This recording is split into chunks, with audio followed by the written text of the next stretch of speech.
오늘부터 십자가와 부활에 대해서 12주 동안 말씀을 전하도록 하겠습니다. 마태복음 26장 6절부터 16절 말씀. 예수께서 베다니 나병 환자 시몬의 집에 계실 때에 한 여자가 매우 귀한 향유 한 옥합을 가지고 나와서 식사하시는 예수의 머리에 부으니 제자들이 보고 분개하여 이르되 무슨 의도로 이것을 허비하느냐. 이것을 비싼 값에 팔아 가난한 자들에게 줄 수 있었겠도다 하거늘. 예수께서 아시고 그들에게 이르시되 너희가 어찌하여 이 여자를 괴롭게 하느냐. 그가 내게 좋은 일을 하였느니라. 가난한 자들은 항상 너희와 함께 있거니와 나는 항상 함께 있지 아니하리라. 이 여자가 내 몸에 이 향유를 부은 것은 내 장례를 위하여 함이니라. 내가 진실로 너희에게 이르노니 온 천하에 어디서든지 이 복음이 전파되는 곳에서는 이 여자가 행한 일도 말하여 그를 기억하리라 하시니라. 그때에 열둘 중에 하나인 가룟 유다라 하는 자가 대제사장들에게 가서 말하되 내가 예수를 너희에게 넘겨주리니 얼마나 주려느냐 하니 그들이 은 30을 달아주거늘. 같이 읽습니다. 그가 그때부터 예수를 넘겨줄 기회를 찾더라. 아멘. 하나님이 우리들에게 자유라고 하는 것을 주셨죠. 자유롭게 결정하고 판단할 수 있는 자유의지라고 하는 것을 주셨는데 이것은 굉장히 영광스러운 것입니다. 우리를 리모컨으로 조정을 하듯 TV를 켜고 끄듯 그렇게 탁탁 버튼을 눌러서 움직이게 하는 것이 아니고 하나님은 우리에게 말씀을 하시고 우리가 그 말씀대로 결정하고 선택하고 판단하고 행하도록 그렇게 하신 게 굉장히 영광스러운 거예요. 그래서 우리가 상을 받기 위해서 벌 받으면 안 되니까 열심을 내는 게 아니라 자발적으로 헌신하게 하시고 그리고 뭔가 윽박질러서 막 협박해가지고 이걸 안 하면 벌 받는다 뭐 이런 식으로 해가지고 열심을 끌어내는 것이 아니라 자발적인 마음으로 헌신할 수 있도록 하신 것, 이게 굉장히 귀한 것이잖아요. 이런 신앙생활이 복된 것입니다. 오늘 이 향유를 부은 여인 이야기를 통하여서 그런 은혜를 우리 한번 함께 체험했으면 좋겠어요. 오늘 우리가 읽은 이 본문 향유를 부은 여인 이야기는 사복음서에 다 나오는 이야기입니다. 그 말은 굉장히 중요하다는 뜻이에요. 그 중에서 오늘 우리 마태복음 26장의 말씀을 보았는데 어느 날 우리 예수님이 시몬이라고 하는 사람의 집에 있을 때 여인이 깜짝 놀랄 행동을 합니다. 우리 한번 볼까요? 말씀을 6절 7절. 예수께서 베다니 나병 환자 시몬의 집에 계실 때에 한 여자가 매우 귀한 향유 한 옥합을 가지고 나와서 식사하시는 예수의 머리에 부었다 이렇게 나오죠. 여기에 한 여자라고 나오지만 다른 성경을 보면 그 여자가 마리아라고 나와요. 근데 이 마리아가 우리가 알고 있는 막달라 마리아는 아닙니다. 나사로의 동생 마리아예요. 우리 가지고 있는 찬송가 중에 211장 1절에 보면 값비싼 향유를 주께 드린, 그 다음 뭐예요? 막달라 마리아 본받아서 이렇게 나오는데 이 가사가 틀렸습니다. 막달라 마리아가 아니라 베다니의 마리아거든요. 이 찬송가가 수정이 되어야 되는데 막달라 마리아는 7 귀신이 들렸다가 예수님에 의해서 고침받은 다음에 예수님을 따르고 헌신하고 부활의 첫 번째 목격자가 되지요. 근데 오늘 본문에 나와 있는 이 여인은 나사로의 동생인 마리아를 말하는 거예요.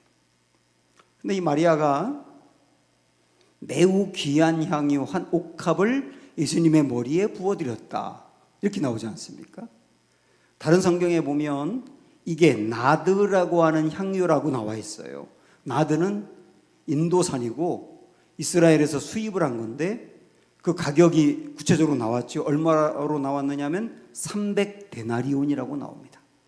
1데나리온이 하루 노동자의 품삯이기 때문에 300데나리온은 1년 동안의 품삯이에요.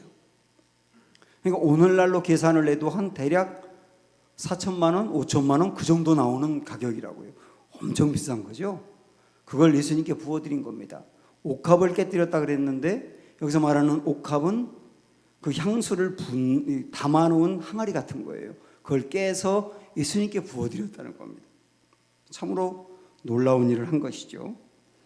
그런데 이것을 보고 있던 제자들이 이 여인의 행위를 비판하고 꾸짖어요.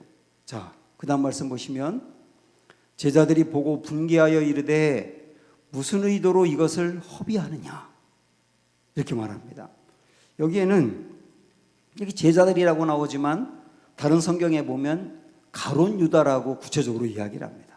가룟 유다가 이 여인의 하는 행위를 보면서 왜 이걸 허비하느냐고, 아니 무슨 의도로 이렇게 하느냐고 그러면서 꾸짖었거든요.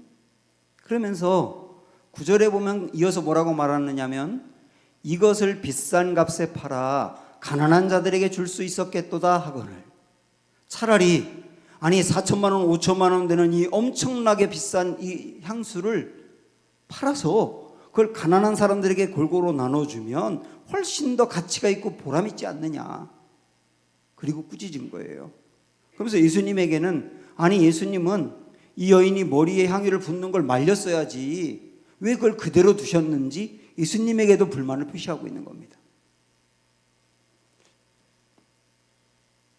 가룟 유다가 한 이 말은 이 비싼 향수를 팔아서 가난한 자들에게 나눠주는 게 더 낫지 않느냐라고 하는 이 말은 옳은 말이죠. 그렇죠? 옳은 말이죠. 여러분 보기 어떠세요? 옳은 말이잖아요. 그런데 분명히 우리가 생각할 때는 그게 옳은 말인데 우리 예수님은 이 여인의 일을 뭐라고 평가합니까? 10절 보면 예수께서 아시고 그들에게 이르시되 너희가 어찌하여 이 여자를 괴롭게 하느냐, 그가 내게 어떻게 했다고요? 좋은 일을 했답니다. 좋은 일이라고 말씀하셨어요. 분명히 우리가 볼 때는 가룟 유다가 한 말이 옳은 말인데, 그런데 우리 예수님은 오히려 여인이 한 일이 좋은 일이라고 말합니다. 여기서 옳은 일과 좋은 일을 한번 생각을 해보셔야 돼요. 우리들은 옳은 거면 좋은 거라고 생각을 하는데 옳은 것인데 좋지 않을 수가 있는 거예요. 옳지 않은 것으로 보이는데 좋은 것일 수도 있는 거예요. 지난주에도 제가 설교 때 말씀을 드렸지만 모든 것이 가하나, 그 말은 뭐냐, 모든 것이 옳으나 유익한 것이 안 될 수도 있다. 옳은 말인 건 맞는데 유익이 안 되는 말일 수 있다. 모든 것이 옳으나 덕이 안 될 수도 있다는 거예요. 그래서 우리는 그게 옳으냐 그르냐를 뛰어넘어서 그게 옳은데 좋은 거냐라고 생각할 수 있어야 합니다. 그 말이 옳은 말이긴 한데 좋은 말이냐 그걸 생각해야 돼요. 그걸 생각하는 사람이 성숙한 사람인 거예요.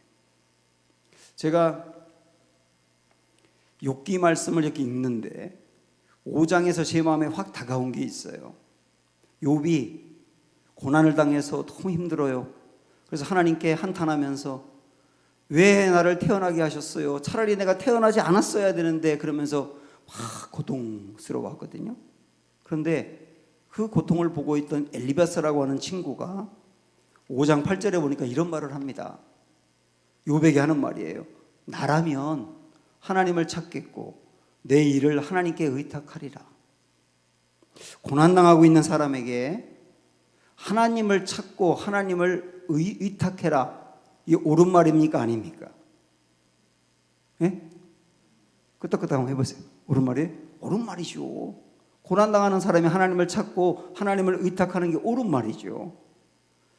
그런데 그 앞에 나라면이라고 말하잖아요. 결국 이 말은 뭐냐면, 그렇게 힘들어하는 욥에게 하는 말이 뭐냐면, 욥, 나라면 지금 하나님 찾으면서 기도할 텐데. 그 말은 뭐예요? 너는 왜 이 어려운 상황에서 기도하지 않느냐 그 얘기예요. 나라면이라는 말이 자칫 잘못하면 폭력이 될 수가 있어요. 나는 하는데 너는 왜 못해? 라고 하는 말이잖아요. 그래서 우리는 나라면이라고 하는 말을 정말 조심해 써야 됩니다. 맞는 말인 것 같지만 오히려 욥을 화나게 한 말이었어요. 조금 내려가서 17절을 봤더니 이런 말씀이 있더라고요. 볼지어다, 이것도 엘리바스가 계속하는 말입니다. 하나님께 징계받는 자에게는 복이 있나니 그런즉 너는 전능자의 징계를 업신여기지 말지어다.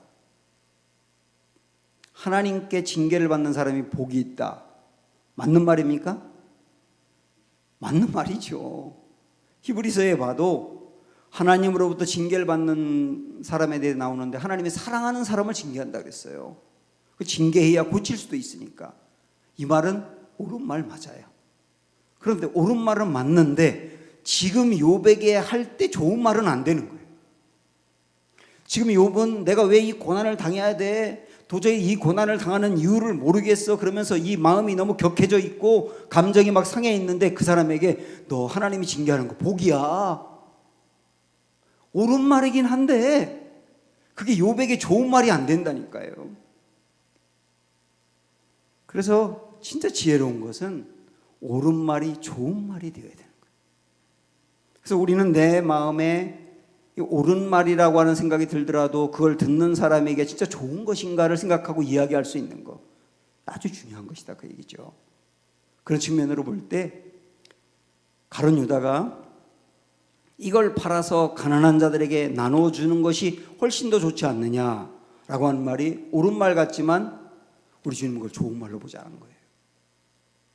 그러면 우리 주님은 이 마리아가 한 일, 향유를, 그 엄청나게 비싼 향유를 예수님의 머리에다 부어드린 그 일을 왜 좋은 일이라고 하셨을까? 그 생각을 해보셔야 되겠죠. 굉장히 우리 신앙생활하는 우리에게 중요한 부분입니다.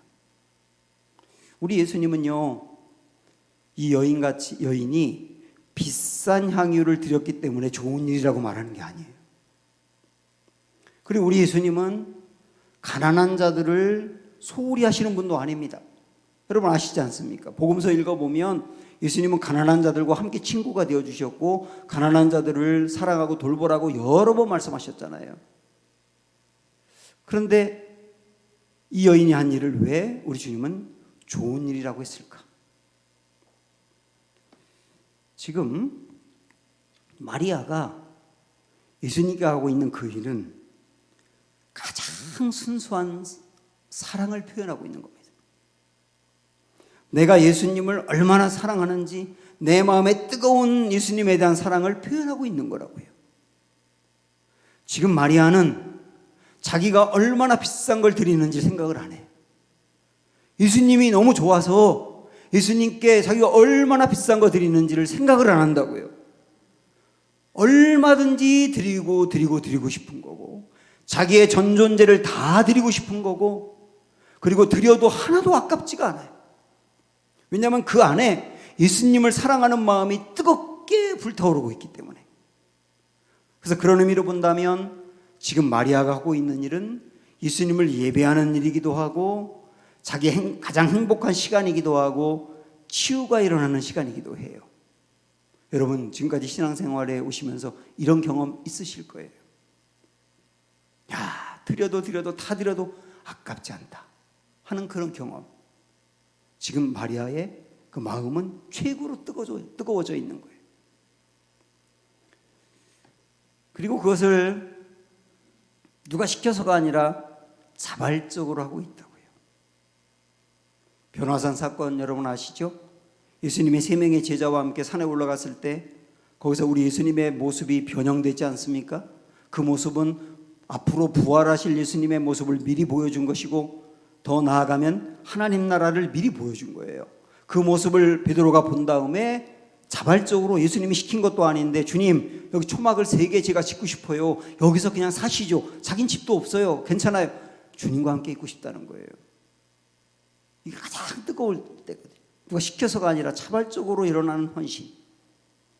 사케오 이야기 여러 번 말씀드렸지만 삭개오도 예수님을 만나고 난 다음에 그 마음이 뜨거워지니까 예수님이 너 삭개오 돈 많잖아. 지금까지 많은 사람이 힘들게 했잖아. 이제 이거 좀 풀어서 도와줘 라고 말한 것도 아닌데 삭개오가 자발적으로 내가 어려운 사람들 내가 갖고 있는 재산의 반을 잘라 도와주겠고 지금까지 착복한 일이 있으면 4배로 갚겠다고 이야기하지 않습니까? 이게 뜨거운 신앙이라고요. 아주 순수한 자발적인 신앙. 이 여인의 이 헌신을 보면서 가룟 유다가 꾸짖을 때 우리 예수님 뭐라고 그러셨냐면 그 여인을 그대로 두고 괴롭게 하지 말라 그랬어요. 그 말은 뭐냐면 지금 마리아가 보이는 이것이 최고로 하이라이트의 신앙이야. 그 마음이 예수님을 사랑하는 마음이 뜨거운 그 신앙이야. 너 유다, 너 저런 신앙 가져본 적 있어? 지금 이 여인은 그렇게 뜨거워. 그걸 갖고 뭐라고 말하지 마. 그 여인의 뜨거운 그 신앙의 행동을 경제적인 잣대로 재지 말고 도덕적인 잣대로 재지 말고 옳으냐 그러냐 그런 거로 판단하지 마. 숭고한 신앙이야 그러는 거예요. 저는 이 마리아의 헌신을 보면서 오늘 설교의 제목을 이렇게 정했어요. 까르페 디엠이라고. 여러분 이거 말 아시죠? 죽은 시인의 사회라고 하는 영화에 나온 유명한 말인데 까르페 디엠. 이거를 사람들은 현재를 즐겨라 라고 이해하고 있더라고요. 그 말이 아니고 원래는 현재에 충실하라. 내가 지금 어떤 상황에 있든지 내가 가지고 있는 것으로 내가 할 수 있는 것으로 지금 하라 그 얘기예요. 나중에 아니고 지금 하라. 여인이 지금 그러고 있는 겁니다. 그래서 우리 예수님은 이 여인이 하고 있는 모습을 보면서 11절에서 그러셨지 않습니까? 가난한 자들은 항상 너희와 함께 있거니와 나는 항상 함께 있지 아니하리라. 그 말은 뭐냐면 예수님께 내 뜨거운 마음을 드릴 수 있는 게 언제까지나 항상 있는 게 아니야. 내 마음이 뜨거울 때 지금 해라고 말씀하는 거예요. 이어서 주님은 12절에서 이렇게 말씀하셨어요. 이 여자가 내 몸에 이 향유를 부은 것은 내 장례를 위하여 함이니라. 장례를 위하여 함이라. 이게 좀 어려운 말인데 세번역으로 보니까 이렇게 쉽게 해석을 합니다. 예수께서 말씀하셨다. 그대로 두어라. 그는 마리아죠. 마리아는 나의 장사날에 쓰려고 간직한 것을 쓴 것이다. 원래 마리아는 이 향유를 예수님 돌아가시면 시신에 부어드려야지 그렇게 생각한 것 같아요. 이때 당시에는 시신에 향유를 붓는 게 관례였거든요. 그래서 우리 예수님에게 정말 최고로 비싼 향유를 부어드려야지 하고 어렵게 돈을 모아서 그걸 샀을 겁니다. 그런데 분명히 예수님 돌아가시면 그걸 부어드리려고 생각했던 건데 이 여인이 생각이 바뀐 거예요. 아니야. 나중에 아니고 지금 하고 싶어. 지금 내가 헌신하고 싶어. 지금 내가 주님을 사랑하는 마음을 지금 표현하고 싶어. 나중에 아니라 지금. 지금 부어드린 거예요. 까르페 디엠 신앙이죠. 이전에 제가 목회하던 곳에 한 그 젊은 여자 집사님인데 굉장히 헌신하는 분이 있었어요. 이분은 결혼하고 나서 교회를 다니게 됐고 예수님을 만나서 구원을 받았습니다. 그러니까 예수님을 만나 받은 구원이 너무 뜨거워서 주님을 믿는 게 너무너무 순결하고 뜨거워서 막 뭐든지 하고 싶은 거예요. 그래서 그때 당시 아이가 돌이 거의 된 아이가 하나 있었는데 그 아이를 불러엎고 매일 교회를 나오는 겁니다. 와서 중보기도 한다 그러면 거기 애 데리고 들어가서 기도하고 전도한다 그러면 애 얻고 또 전도하고 교회에서 봉사한다 그러면 애 얻고 그 몸으로 또 청소하고 봉사하고 막 그러는 겁니다. 그러니까 그걸 보고 있던 어떤 권사님이 너무 안쓰러워 보여서 그 집사님에게 충고를 했어요. 지금은 아이를 키우는 게 중요하니까 아이 키우는 데 집중하고 헌신은 나중에 해도 돼. 충분히 그렇게 충고할 수 있죠. 저도 그 집사님에게 집사님 나중에 열심히 해도 괜찮아요. 그렇게 얘기했었거든요. 그런데도 이 집사님은 괴념치 않고 계속 그렇게 나오는 거예요. 그러면서 저에게 이 말을 했어요. 제가 이 말을 잊을 수가 없어요. 목사님, 지금 하고 싶어요. 지금 하고 싶어요. 지금 제 마음이 뜨겁고 주님을 사랑하는데 이 주님을 사랑하는 마음을 지금 하고 싶어요. 잊을 수가 없어요, 그 말을. 우리 예수님은 이 마리아가 보이는 이 뜨거운 사랑, 이 사랑을 보면서 요한복음 12장에 보면 뭐라고 말씀하셨느냐면 이 여인의 한 일을 간직하게 하라 그랬어요. 간직하게 하라. 주님을 사랑해서 사랑을 표현하고 뜨거운 마음을 표현하는 거, 그거 간직하란 얘기죠. 오늘 저나 여러분에게도, 저도 오랜 기간 동안 목회하면서 정말 뜨겁고 이 불타는 마음, 주님을 위해서 뭐든지 할 수 있을 것 같고 뭐든지 드릴 수 있을 것 같았던 그 뜨거운 마음, 그게 최고로 좋은 신앙인데 그거 간직하라 말씀하시는 거고, 여러분에게도 주님이 말씀하시는 거 아니에요. 그거 간직해라. 그러면서 19절에는, 오늘 말씀 13절에는 내가 진실로 너희에게 이르노니 온 천하에 어디서든지 이 복음이 전파되는 곳에서는 이 여자가 행한 일도 말하여 그를 기억하리라. 그를 기억하리라 라고 하는 말이 뭡니까? 이 여인의 이 뜨거운 이 마음을 고이 간직해라 해요. 고이 간직해라.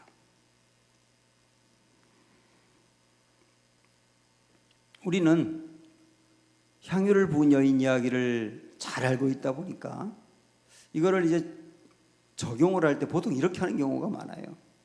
이 여인처럼 나도 헌신해야 되겠다.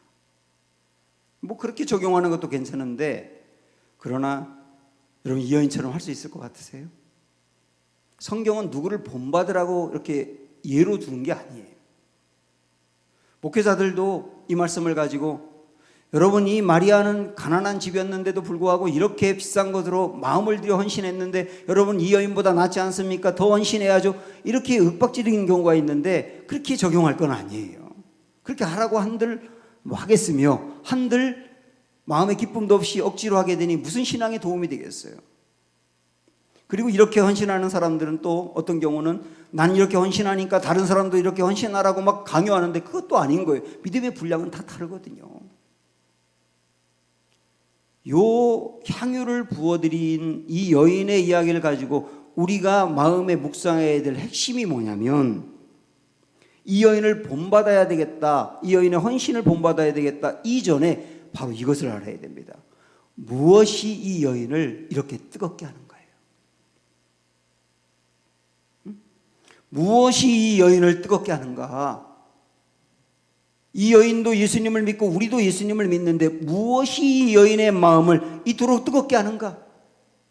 이게 오늘 본문의 말씀에서 우리가 묵상해야 될 포인트라고요. 무엇이 이 여인을 뜨겁게 할까요? 우리가 이 답을 찾아가기 전에 먼저 예수님이 하셨던 한 비유 이야기를 먼저 드리는 게 좋을 것 같아요. 예수님이 하셨던 비유 중에 어떤 보화 비유라고 하는 게 있습니다. 어떤 사람의 집에서 밭에서 일을 하다가 열심히 일을 하는데 뭔가 밭 깊은 곳에 들그럭들그럭 하는 게 있어가지고 이렇게 파봤더니 뭐가 있어요? 이만한 괴짝이 있는데 그 괴짝을 열어봤더니 온갖 금은보화가 들어있는 거예요. 아마도 옛날에는 남자들이 전쟁에 착출이 되면 가지고 있는 돈을 그렇게 숨겨놓은 일이 있었다고 합니다. 막 그랬는데 이 사람이 아마 전쟁에서 죽은 것 같아요. 그래서 그 속에 그 보화가 있는 거 아무도 몰라요. 이 사람이 일하다가 발견한 거예요. 예수님의 비유가 이렇습니다. 그러면 그 밭에 보화를 발견한 그 사람은 모든 돈을 다 모아서 그 밭을 사지 않겠느냐? 이것을 여러분들이 도덕적으로 접근해서 그건 부당한 거잖아요, 자기 밭도 아니면서, 이렇게 보지 말고 주님이 하려고 하는 말씀의 핵심은 뭐냐면 그 도덕적인 접근이 아니고 정말 중요한 보화를 발견하면 그 보화를 얻기 위해서 모든 것을 다 투자할 수 있지 않겠느냐. 그 말씀이 핵심이죠. 자, 그 이야기로 마리아를 보는 겁니다. 마리아가 어떻게 이렇게 가슴이 뜨겁고 어떻게 이렇게 헌신할 수 있었느냐? 정말 그 인생의 귀한 보화를 발견했기 때문이에요. 이 보화를 발견하고 만나니까 자기가 가지고 있는 거 다 드려도 전혀 아깝지가 않은 거예요. 그 보아가 예수님이었던 거죠.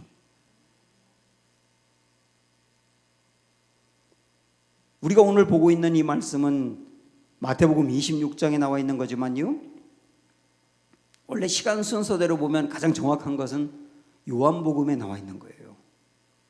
요한복음 11장에서 나사로가 죽었다가 살아났지 않습니까? 그리고 12장으로 넘어오면 나사로의 동생인 마리아가 예수님께 이렇게 헌신하는 거예요. 그러니까 이 마리아는 죽은 오빠가 예수님에 의해서 살아난 것이 너무 감격스러운 거예요.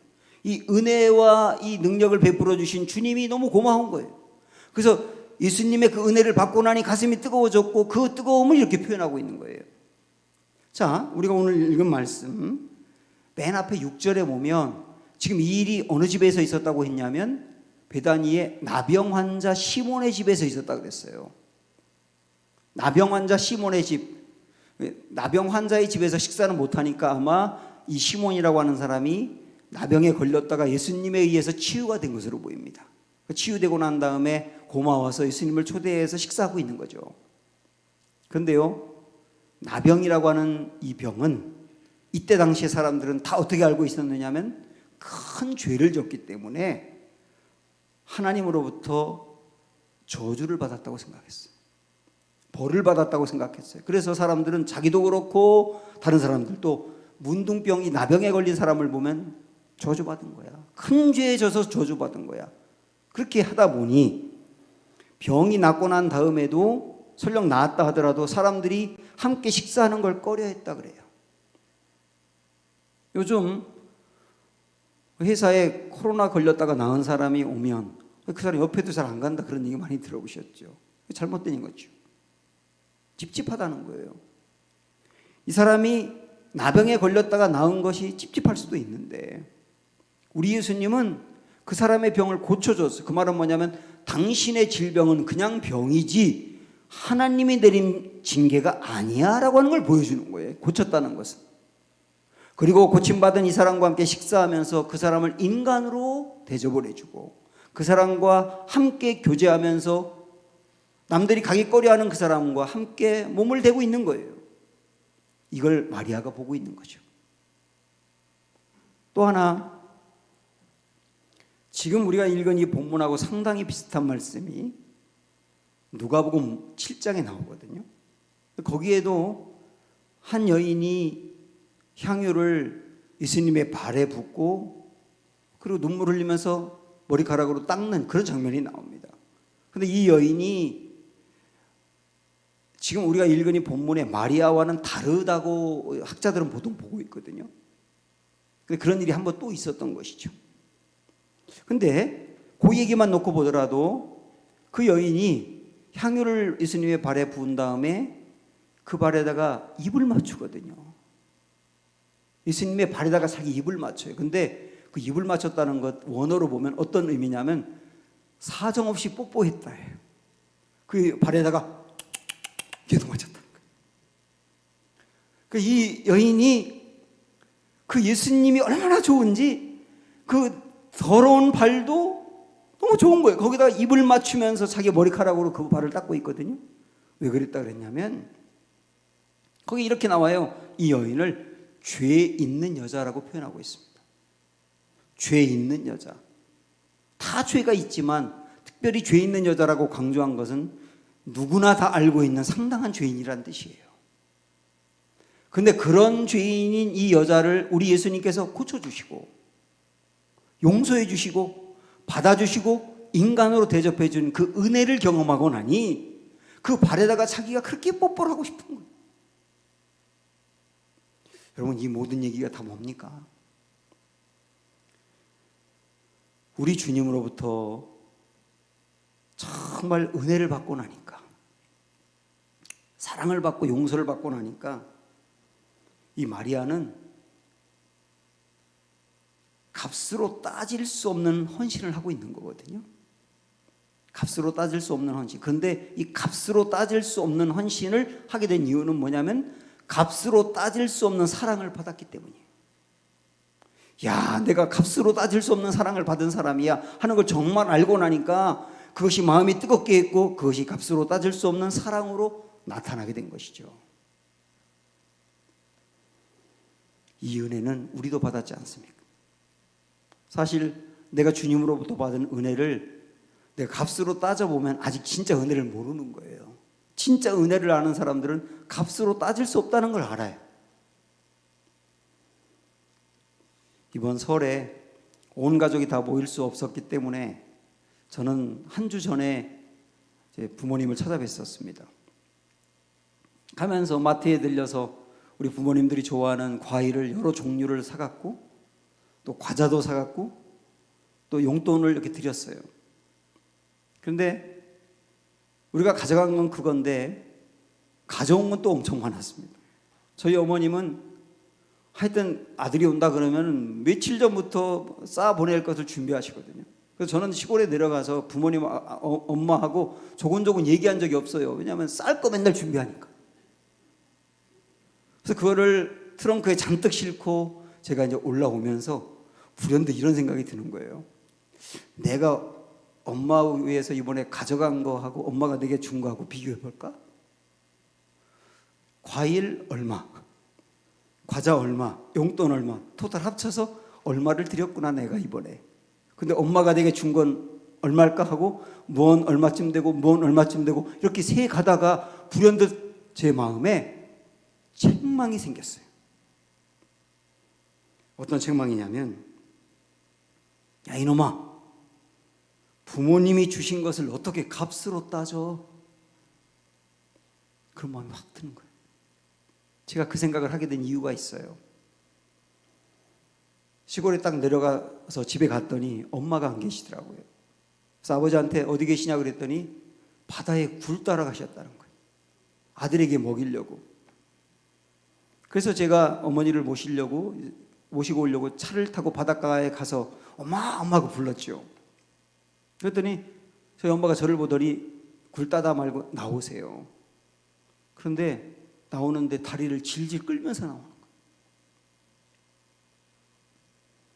저희 엄마가 관절이 안 좋아져가지고 걷는 것도 다리를 끄는데 굴을 따려면 쪼그리고 앉아야 되거든요. 그 불편한 다리를 무릅쓰고 아들에게 굴 주고 싶어서 쪼그리고 앉아서 그 굴을 딴 걸 생각하니까 제가 너무 마음이 아프더라고요. 그러면서 다리를 끌면서 오는 거예요. 제가 그 모습을 봤기 때문에 제 마음에 드는 생각, 야 이놈아, 어떻게 그걸 값으로 따져? 그게 굴값이 얼마냐, 어떻게 이렇게 따질 수 있겠어요? 그것을 어떻게 값으로 따져? 이게 부모님이 우리에게 주신 사랑이잖아요. 그러면서 더불어 제 안에 질문이 생겼습니다. 예수님이 우리를 위해 하신 일을 어떻게 값으로 따질 수 있나? 라고 하는 질문이었어요. 가룟 유다가 마리아에게 너 왜 허비하느냐 이랬지 않습니까? 여러분, 허비라는 말을 썼는데요, 허비라고 한다면 예수님이 우리를 위해서 허비한 것만큼 허비했을까요? 모든 사람들은 전부 다 오래 살고 싶고 편안하게 살고 싶고 행복하게 살고 싶은데 우리 예수님은 그 모든 것들을 다 내려놓고 한 사람이라도 더 살리려고, 한 사람이라도 더 건지려고 십자가에서 그 처절한 죽음을 당하셨잖아요. 허비라고 한다면 세상에 예수님만큼 허비한 사람이 누가 있을까? 우리를 위해서 다 허비하신 그 주님의 사랑, 이것을 어떻게 값으로 따질 수 있습니까? 사랑하는 여러분, 오늘 우리 사순절을 시작하는 이때 주님이 내게 베푼 이 사랑 정말 우리 가슴으로 들어오기를 원하고, 그래서 우리가 이 예수님의 사랑을 정말로 알기를 원하고, 그래서 우리 마음에 다시 한번 주님의 사랑으로 인하여 뜨거워지는 은혜가 있기를 주님의 이름으로 축원합니다.